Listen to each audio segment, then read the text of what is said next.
Dalawa na lang daw. Sino pa? Selinda siya katino. Hindi lang. Maraming salamat po, Inang Tony, sa napakaliwanag, mahiwagang salita na nagmula sa ating Panginoon.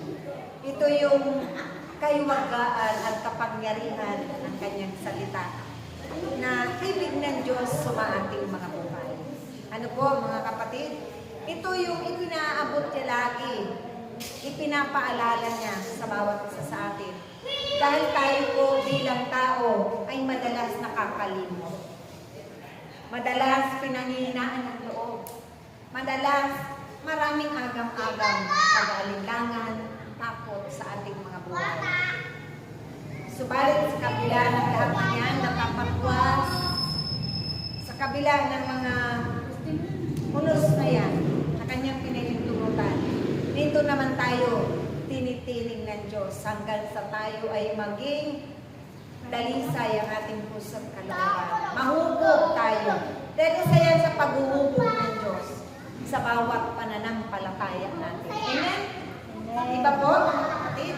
Kaya napakabuti niya at napakahalaga ng mga bagay na ito sa ating buhay na nararapat, pakaiingatan natin, pahalagahan, tanggapin at itago sa ating puso't kalooban.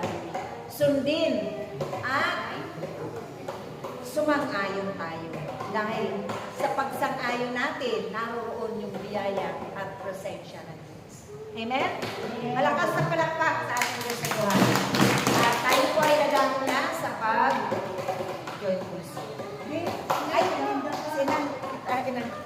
may isa pa po, speaker, may karagdagan pa. Ang ating kapatid sa Bagong Jerusalem, walang delete pa. Mayroong pang dessert na ating pagsasalungan.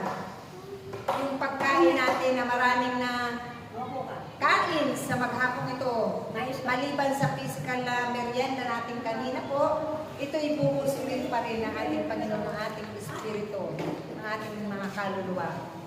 Walang diliti pa ang ina sa Bagong Jerusalem, maghahayag tungkol sa paghahayag ng Diyos. Walang diliti pa ina Linda sa monte. Malakas sa palakpak sa ating Diyos sa buhay. Hello.